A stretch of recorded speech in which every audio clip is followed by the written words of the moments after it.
2 electric motors for the base, ensuring the traction, 4 cylinders for the swing and the arm.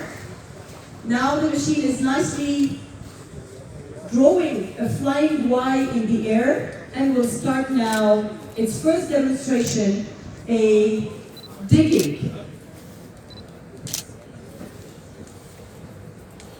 So the machine is slowly and precisely digging over a trench, going over different obstacles, avoiding them, very autonomously, you can see, and then nicely and kindly unloading. Again, it avoids obstacles and does the work precisely like it needs to be done. So as you can see, the size of the trench is very narrow and the bucket fits perfectly to the trench. This machine has an integrated in BIM software.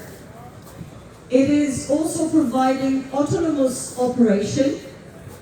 It is providing as well supported or intuitive teleoperation. It can provide full